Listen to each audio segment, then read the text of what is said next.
Mhm. It's great. I'm glad to be here with you. Honored. We've been big fans of your work. We had you on our podcast several years ago. So I'm glad to be here, still doing the work, still loving the culture, and still moving forward. Appreciate you, girl. Hmm. And I know what you do. You know, those who know what you do. But Right. for those who are just meeting you for the first time, talk to me a little bit about your work and the Colores Co as well.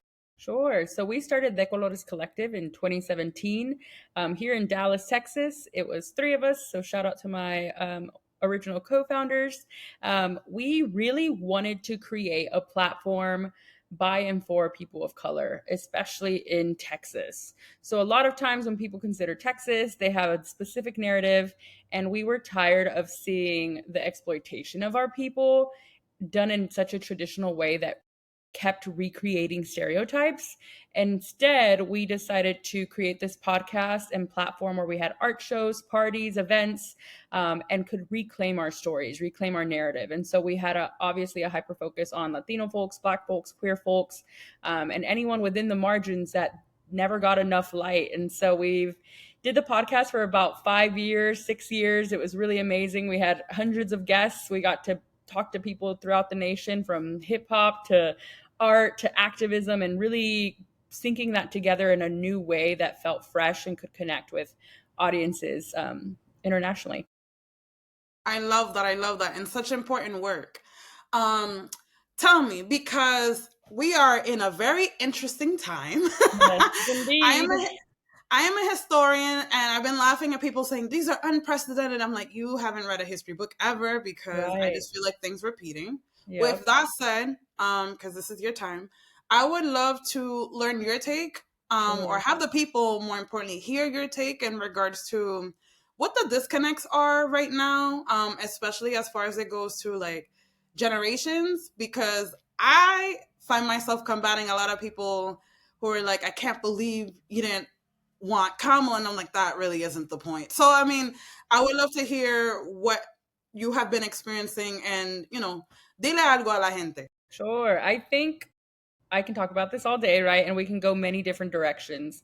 But I think overall, what American capitalism wants of all of us, right? Any inhabitants of this country, is labor, right? They want to make money off your back. And so I think when we consider those things, and not that we value actual human lives, because that's not what this country was founded on, it makes a lot more sense, right?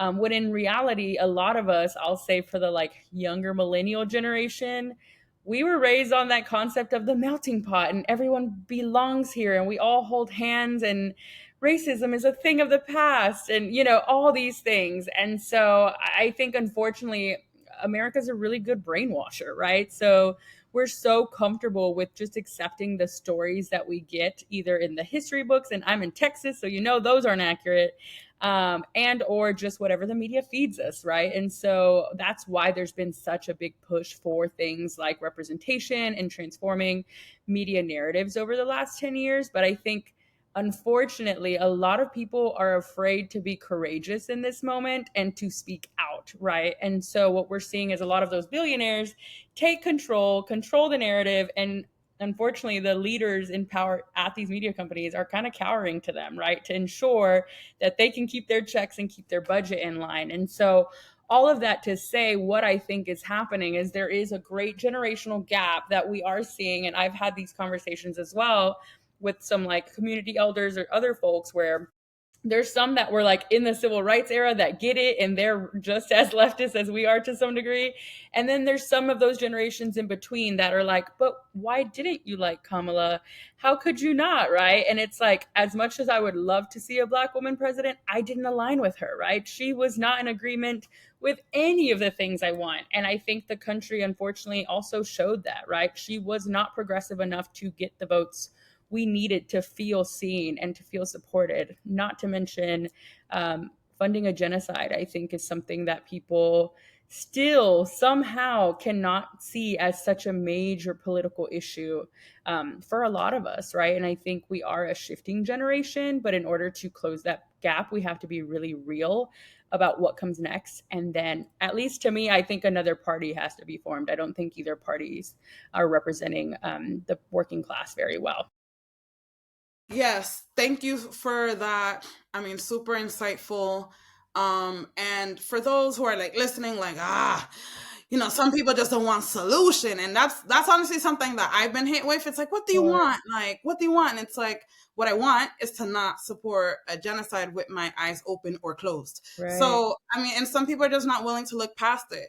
Also, on a tangible note, for those who are listening, the presidential election, yes, very exciting, la la la. But are you even involved in your local elections? Do you know who your city councilor is, your state rep, your Mm, senator, the people who make the decisions that actually affect your everyday life, like the intimate moments of your everyday life? mhm, If you don't, then I mean, as exciting as the presidential race is, I think you got some homework to do.